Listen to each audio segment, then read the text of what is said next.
आज हम एक ऐसे मामले की तह तक जाएंगे जिसने, आप यकीन नहीं मानेंगे, अमेरिका से लेकर भारत तक के पॉलिटिकल सर्कल्स में तहलका मचा दिया था।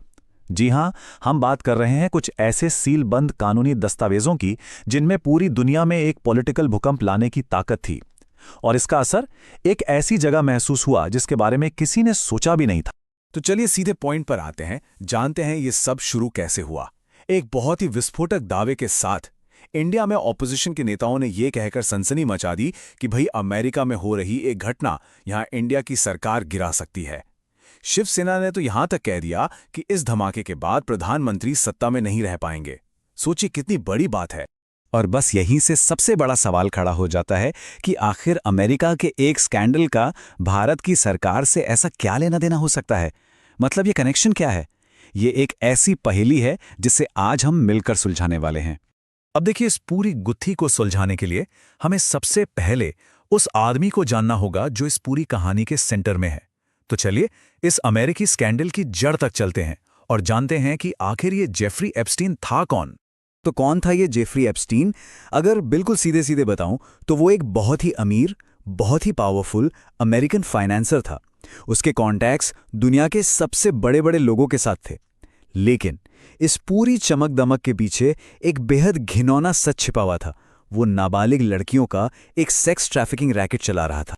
जरा इसकी टाइमलाइन पर एक नजर डालते हैं। 1953 में एक बिल्कुल नॉर्मल फैमिली में पैदा हुआ। 1988 तक अपनी खुद की फाइनेंशियल फर्म खड़ी कर ली। सब ठीक चल रहा था। फिर 2005 में उसके खिलाफ पहली ऑफिशियल शिकायत हुई और हैरानी की बात देखिए, 2008 में उसे एक ऐसी सीक्रेट प्ली डील मिली कि वो सिर्फ 13 महीने में जेल से बाहर आ गया। आखिर में जुलाई 2019 में उसे फिर से गिरफ्तार किया गया और बस 1 महीने बाद जेल में ही उसकी रहस्यमयी मौत हो गई। तो सवाल ये है कि आखिर वो ये सब करता कैसे था। उसके पास अपना एक प्राइवेट आइलैंड था जिसका नाम पड़ गया था पीडोफाइल आइलैंड। उसका एक प्राइवेट जेट था जिसे लोलिता एक्सप्रेस बुलाया जाता था। वो नाबालिग लड़कियों को रिक्रूट करने और उनका शोषण करने के लिए एक पूरा का पूरा नेटवर्क चलाता था और पावरफुल लोगों को फंसाने के लिए देता था आलीशान पार्टियां। और जो सबसे खतरनाक बात है, उस पर यह भी आरोप थे कि वो अपने मेहमानों को ब्लैकमेल करने के लिए उनकी सीक्रेट रिकॉर्डिंग करता था। चलिए अब कहानी को थोड़ा और आगे बढ़ाते हैं, क्योंकि एप्स्टीन इस खेल में अकेला नहीं था। उसके आसपास पावरफुल लोगों का एक ऐसा जाल बुना हुआ था जो समाज के हर ऊंचे तबके तक फैला था। और सबसे इंटरेस्टिंग बात यह है कि एप्स्टीन के कनेक्शन किसी एक पॉलिटिकल पार्टी तक ही नहीं थे। एक तरफ थे रिपब्लिकन डोनाल्ड ट्रंप, जिन्होंने एक इंटरव्यू में उसे शानदार आदमी तक कह दिया था। और एक विक्टिम का तो यह भी कहना है कि वो एप्स्टीन से पहली बार ट्रंप के ही क्लब में मिली थी। तो दूसरी तरफ थे डेमोक्रेट बिल क्लिंटन, जो एप्स्टीन के प्राइवेट जेट पर कई बार विदेश यात्रा कर चुके थे। मतलब एप्स्टीन इन दोनों बड़े नामों का इस्तेमाल लोगों पर अपना रौब जमाने के लिए करता था। और बात सिर्फ अमेरिकी पॉलिटिक्स तक नहीं रुकी। इसकी आंच पहुंची सीधा ब्रिटिश रॉयल फैमिली तक। प्रिंस एंड्रू पर एक विक्टिम वर्जीनिया गिफ्रे ने इतने गंभीर आरोप लगाए कि उन्हें केस सेटल करने के लिए 12 मिलियन पाउंड्स, मतलब एक बहुत बड़ी रकम चुकानी पड़ी। ये दिखाता है कि एप्स्टीन का नेटवर्क कितना ग्लोबल था। फिर आया साल 2019, जब एप्स्टीन पर कानूनी शिकंजा कसता जा रहा था। तभी वो अपनी जेल की कोठरी में मरा हुआ मिला।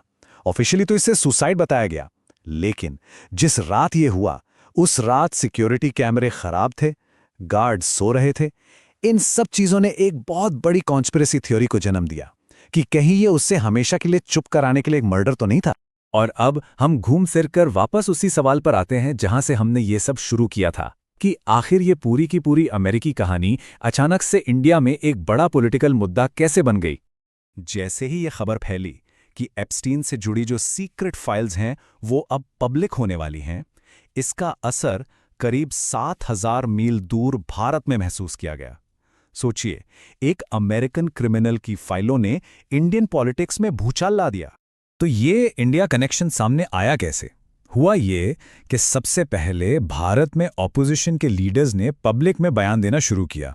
फिर उन्होंने सीधे सीधे सरकार के एक मंत्री का नाम ले लिया, हरदीप सिंह पुरी, और आरोप ये लगाया कि जब वो अमेरिका में एक डिप्लोमेट थे तब उनका कॉन्टैक्ट एप्स्टीन से हुआ था। और बस इस नाम के सामने आते ही इंडिया में एक बड़ा पॉलिटिकल घमासान शुरू हो गया। एक तरफ थे आरोप तो दूसरी तरफ उन आरोपों का खंडन। चलिए अब दोनों तरफ की दलीलों को समझते हैं। तो देखिए, मामला ये था, ऑपोजिशन का कहना था कि अगर मंत्री हरदीप सिंह पुरी का नाम एप्स्टीन फाइल से जुड़ता है तो ये मौजूदा सरकार के लिए बहुत बड़ी शर्मिंदगी की बात होगी और प्रधानमंत्री पर एक्शन लेने का दबाव बनेगा। वहीं दूसरी तरफ जो रूलिंग पार्टी थी उसका कहना था कि भाई ये जो कॉन्टैक्ट की बात हो रही है ये 2012-13 की है और उस वक्त तो केंद्र में यूपीए की सरकार थी, तो अगर सवाल पूछना ही है तो उनसे पूछिए, हमसे क्यों। अब इस पूरी पॉलिटिकल उठापटक के बीच असली सवाल तो यही था कि भाई उन फाइलों में आखिर है क्या। सबकी नजरें बस उन डॉक्यूमेंट्स पर टिकी थीं जिनसे कई राज खुलने की उम्मीद थी। एक अंदाजा लगाया जा रहा था कि इन फाइलों में 200 से भी ज्यादा लोगों के नाम हो सकते हैं और ये कोई छोटी मोटी लिस्ट नहीं थी। इसमें बड़े बड़े पॉलिटिशियंस, रॉयल फैमिली के मेंबर्स और दुनिया के टॉप बिजनेसमैन शामिल थे। मतलब एक ऐसा खुलासा जो पूरी दुनिया को हिलाकर रख सकता था। असल में इन फाइलों का मतलब सिर्फ कुछ नामों की लिस्ट से कहीं ज्यादा था। इनसे उम्मीद थी कि इन्फ्लुएंस और शोषण की वो छिपी हुई दुनिया सामने आएगी जो अब तक हम जैसे आम लोगों की नजरों से पूरी तरह दूर थी। और आखिर में ये पूरी कहानी हमें एक बहुत बड़े सवाल के साथ छोड़ जाती है कि जब भी पावरफुल लोगों के इतने गहरे और काले राज दुनिया के सामने आते हैं तो क्या सच में कुछ बदलता है या फिर ये सत्ता का खेल ऐसे ही चलता रहता है। इस पर सोचिएगा जरूर।